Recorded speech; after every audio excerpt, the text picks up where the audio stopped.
Hello my dear friends and welcome to my channel. Don't forget to make yourself a cup of coffee or tea with snacks if you want, because today we have very interesting stories, and one of them is a story about a woman who thought OP would babysit her kid with no pay and then got what she deserved. Please subscribe if you haven't and I hope you'll enjoy it. As a bit of backstory, I play the electric guitar. I take lessons from a teacher that is absolutely the best in the area at what he does. He's been doing it for about 30 years now, so he's really good. Understandably, he's also really booked up. When COVID hit and everyone started doing online classes for school, he lost a bunch of students because they typically go to his class after school, and since they weren't in school or doing extracurricular activities, their parents I guess decided to yank them from guitar lessons too. One of the things that makes my teacher awesome is that he tends to give scheduling priority to his older students, like me, 41, because they don't give him the headache of having to manage every little thing between this and that thing for school. It kind of screws for parents, but he's had enough of the headaches of rearranging everyone's life, because little Johnny has to play his leading role of being a rock in the school play. Now this matters, because now that kids are starting to go back into the classrooms where I live, parents are blowing up his phone trying to schedule their little darlings back into lessons, while us older folks have been dutifully attending, or doing online lessons, and paying the whole time. So if you've been doing that all this time, and you've got the 3.30 slot, and you like it, that's where you stay. This matters because of Guitar Karen. Guitar Karen's son used to take lessons, but she pulled him out for the last 9 months or so. In school classes are starting up, and Guitar Karen wants as little to do with her kid as possible, so she has apparently enrolled him in every possible after-school activity that exists. I know this, because my teacher rolls his eyes as our lesson is about to begin, because his phone is pinging like crazy. I thought it might be an emergency or something, so when he returned to the room, I said, "Your phone has been going crazy." He normally turns it off during our session, and he just mutters something and turns it off, talking about how this woman has signed her kid up for track, baseball, art, band and now guitar, and in order to ensure he has something to do every single day of the week, he absolutely must have this 4 o'clock slot. You can imagine where this is going. Guess whose slot that is? Mine. I'm super flexible with regard to the days of the week, just not the time of day, because I work until then. I told him as much, but he's like, "No, I'm not moving you, don't worry." He turns off his phone, and we continue on our lesson. Within like 5 minutes, his computer is going ping. Ping. Ping ping ping ping. And he's like, "Holy Mother of God," and shuts the lid. Blissful silence for the remainder of our lesson. Until he opens the classroom door and there stands Guitar Karen. A kind of heavised woman with her lips pursed like she's gonna give you a kiss, and her brow looking like it has permanently stuck itself in the scowl position, and a mama bear t-shirt on. "I crap you not. You." She yells at me. Now I've never seen this lady in my life, but she's got no mask on, so my instinctive reaction is to social distance my butt right the hell away from her, but she just Godzilla stomps her way in, knocking over a music stand and sending papers everywhere. She turns and shouts at the teacher. "Why won't you give my son this time spot? He needs it. You need to reschedule your other students and stop singling me out because my son has other activities." The poor guy can't get a word in edgewise. She's standing in the doorway, so I can't leave. She looks me up and down. Me, who is very much a t-shirt and jeans kind of lady, and is wearing a shirt that says, "I like heavy metal, coffee, cats, and maybe 3 people."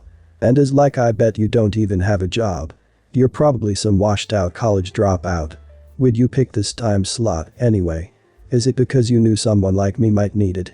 You need to give it to my son." I also can't say a damn word because this woman just won't shut up. Now let me reiterate that my teacher is the chillest guy on the planet.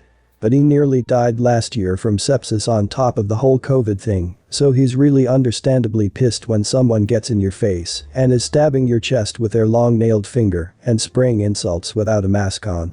He gets between me and her and says, "You need to back up or get out." They take their confrontation out into the hallway. He tells me to go ahead and leave, and he'll handle her. I hear him tell this lady, "Listen, my name has been with me for years, and I'd better never hear you insult her or any of my other students ever again. Your behavior is disgusting, and you need to leave the premises now, before I call security." We don't have security in the building, but she doesn't need to know that. He was so fired up, I think he could have landed her flat on her butt in that moment. She turns completely meek and is like, "What about lessons for my son?" And at this point the teacher was like, "Absolutely not."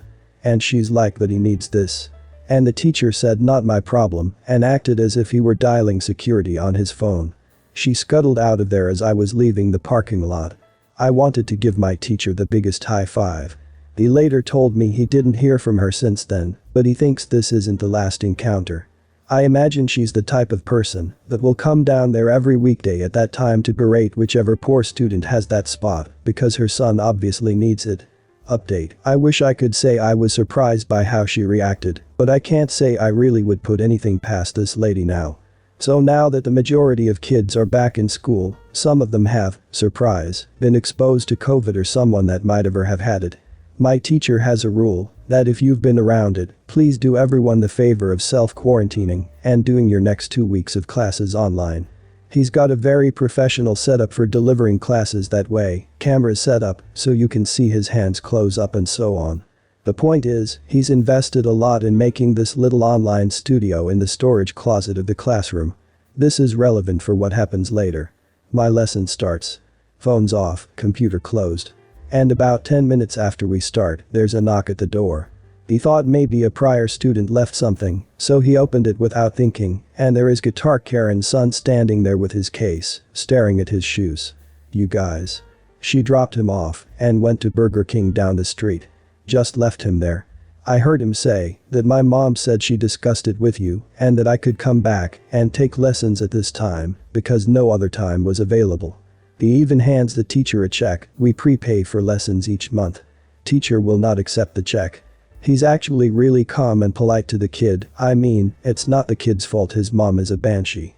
He tells the kid that he's in the middle of a lesson right now and could he call his mom to come pick him up. He says he'll try, but a lot of times she doesn't answer. I'm shocked, I tell you, shocked. She didn't answer this time either, but he just said he'd walk back over to the Burger King and off he went. I wish I could have told you guys that we called the police for child abandonment, but he knew exactly where his mom was, and I guess she figured if she dropped him off with a check at this time, the teacher would have no choice but to let him in. Especially because small businesses struggling due to COVID and needing all the customers they could get. I think that sort of mentality has gotten her pretty far in getting what she wanted when she wanted it. This was not one of those times. The lesson goes on without incident, and this time I figure Karen will be standing at the door again with steam coming out of her ears, but she wasn't, and I thought, well, maybe that's that. Oh no. I passed them both in the hallway as I turned the corner to leave. Nope, I am not passing this up. So I stand there and wait. Sure enough, a few minutes later, the conversation goes something like, "Teacher. I thought I told you not to come back here again, or I was calling security." Karen. "You took my money, so now you owe my son lessons." Kid pipes up and unfolds the check from his pocket. Mom realizes she has lost that leverage and didn't seem to have planned ahead for what to do next. She sees the little studio setup the teacher's got going on there and says that if he won't let her son have lessons in person, then the teacher at least owes her son a month of online lessons for all the trouble she has gone through. At the same time slot, of course. At this point, the person whose lesson is after mine comes in. His name is Jim, but I call him Fluffy. He's a big guy. Super nice. Teaches jiu-jitsu. As friendly as a puppy. But has the most booming voice I've ever heard. Did I mention the acoustics in this place were good? Because they're great. And he hears this Karen screeching at my teacher. Comes up behind her and the kid. I'm at the far end of the hall at this point because I had to see how this was going to play out. And I hear him below. "Is there a problem here, ma'am?" The kid nearly jumps out of his shoes, and Karen whirls around like she's about to stick her claw of a fingernail into this guy's chest, but her head probably comes up to his chest, and next thing you know, she's looking up in this tower of a human being. She squeaks that we were just leaving, and I book it out the door to my car. Later on, I texted my teacher to see if anything else happened. He explained the situation to Fluffy, and the big guy said if the teacher needs someone to play the role of security, he can absolutely hang around there a bit earlier than normal to ward off the Karen. So that's where we are right now. I think he's scared her crapless. I hope so. Fluffy deserves an ice cream for his civic duty. I'm laughing right now, and I love this update. The only one I feel bad for is the kid. I hope you keep up with the lessons. This happened 2015. typical cast. Sam aka EP, she is the girlfriend of a friend of ours, we didn't know they had broken up at this time, Michelle aka C age 13, and of course me the Crazy Squirrel Girl. My husband had disc replacement surgery December 18th. We came home December 23rd. 24th is my birthday, slight relevance, thankfully I have my own business, so I can take all the time to care for him I need. December 24th I hear a knock on my door about 11 a.m. It was EC. She said, my mother had to work and she figured I could hang out here for the day. I am hungry, what is for lunch? I immediately let the kid in and tried to call the mother leaving many messages. Meanwhile, the kid does not seem to understand the word no. Stay out of my bedroom, where my husband was convalescing, she would constantly pop in there saying need anything. Don't pick up my heavy older cat. She would try to grab her, which would result in the cat yowling. I wanted quiet in the house for my husband and she doesn't understand the word quiet. Finally, EP calls me back, I ask her why she thought I would watch her kid. It's Christmas Eve and I couldn't leave her alone and you're home doing nothing. No. The whole reason we aren't with our family is hubby just had surgery. Well, he should be medicined up, so there is nothing you have to. EP, there is a lot I have to do since he can't even use the urinal without help.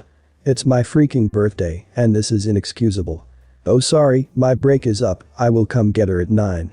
And hang up. I am furious. I had wanted to spend the day quietly with hubby, then finish the day with a bottle of wine with my neighbor. I get off the phone, EK had grabbed my laptop. I ask her to give it back, she starts screaming like a toddler and having a tantrum. I finally gave her the remote to watch TV. At this point, I have served her lunch and dinner. 9 p.m. comes around, no mother 10 p.m., 11 p.m. all messages and texts are ignored. Midnight, she comes to the door to get her damned kid. She starts with well, I assumed you would let her sleep here, so I went out with coworkers after work. I kept my cool and told her, no. My husband is recovering and I am running up and down the stairs all day getting what he needs. I don't have the time or energy to take care of someone else's kid. And slammed the door. Christmas morning. I am on the phone with my family and lo and behold, doorbell rings there is EK standing on my doorstep with an overnight bag. I was furious. I called EP's job and told them there was an emergency and I needed to talk to EP now. I told the EP she could not ding dong ditch her kid. She needed to come get the kid now or I would call CPS for abandoning her kid. She sputters but it's Christmas I told her I didn't freaking care, it was rude, an inconvenience to us and unacceptable. She promises to come get the kid right away. As we wait, EK is whining how hungry she is. Long-suffering story of the day, mother doesn't come until 10 p.m. When she comes she says well the Doctor Who Christmas special is coming on and you have BBC, we want to watch it because I don't have cable. I am livid, put EK's stuff on the porch and tell them to get out. The 26th, my doorbell rings. I ignore it. I hear my door being tried. I call the police that a kid was abandoned on my doorstep. I let the kid in because this is typical NY weather and cold as hell. EP doesn't answer and her work refuses to get her on the phone. I got from the EK her father's name, but not his number. I called 4 John Smiths in the town until I found him. They were divorced and had a huge custody battle. He came got the kid, but forgot to tell EP. She came by to get her kid, screams and cusses me out for calling the father, I scream and cuss at her rudeness. Then I ask for money, since she assumed I was a daycare. That made her flip her lid more until my husband yelled from upstairs to get the hell out. A few months later, I got to submit a statement to the courts about the incident. Dad now has custody and the mother moved to a different state. You should have called CPS from day one because like you said you didn't have time because you were taking care of your husband, hope he is okay by the way. I would have called for sure. The para, EK, entitled kid, ED, entitled dad, EM, entitled mom. First thing I want to say is I did not witness this as I had track practice during the incident, but I heard all about it from a lot of people I trust and can promise you it is pretty accurate. So I live in the country near a small town, 1,000-ish people, along with almost all of the kids that go to my school. Unfortunately, that means I live near EK's family. When they first moved in 5-ish years ago, they were pretty cool. Unfortunately, it didn't stay that way. Now onto the story. So my school releases a 3.30, But all teachers are required to stay until at least 4.00 in case any students need help on their homework. This includes paras, who help with our libraries in our school. It also happens to include any student that is failing a class where they have to stay after school until 4 to work on their grade in that class. The EK in the situation just so happened to be failing a few classes. EK, by the way, is the worst driver I have ever seen. He was driving out of my school's parking lot at 4-ish. There is only one main exit anyone uses, and EK comes whipping right up behind her in her beat-up vehicle that has clearly had a few fender benders. Somehow, she manages to hit the back end of P's car and leaves a nice little dent along with scratches on P's car as well as her own. Being the entitled little crap she is, she immediately drives off and pretends nothing happens. The next day, P talks to the school administration about having a talk with EK to sort out the mess she made. When the school brings EK in, she claims that she wasn't even at the school at that time and that P must have already had the dent and was just trying to place the blame on EK, so EK's family would have to pay for it, as everyone considers her a bad driver, except her parents. The school decides to call in EK's parents, hoping they will talk some sense into their daughter. Boy, were they wrong. ED is technically a tax advisor, but always talks about how he is basically a lawyer and has all the knowledge needed to be one.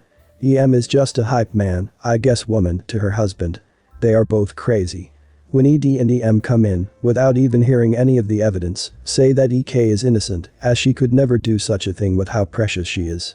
They agree with EK that P was lying about the damage to her car. ED says that if the school doesn't punish P, fire her or something. He will sue P for a false claim and the school for something. He demands that P admits that she was lying about the damage and even pay for repairs for EK's car for the annoyance it brought ED and EM, as well as upsetting EK so badly. P refused to drop the claims and even decided to counter-sue ED and EM for their claims against her. Little did ED know, but the school had security camera footage literally showing EK smashing into P's new car and then speeding off, along with the matching dents and scratches. The school and P never told ED about the footage, and he actually took her to court and represented him and his daughter. From what I heard, the second the security footage was presented, he was dumbfounded, and I believe P won her counter-sue, which fixed all the damage and then some. The school banned EK from parking in the parking lot for 3 months, as well as banning ED and M from being on school grounds for the same amount of time, unless they were specifically called in by the school. The lawyer wants to sue a person without evidence. He must be one of the stupidest lawyers I've heard of. Well guys, that's it for today. If you end up enjoying this video, please consider subscribing, and if you missed the last episode on the channel, I'm gonna link it right here. The story is about a woman who put on a crap show after OP saved her children. Check this out if you haven't, and I'll see you in my next video.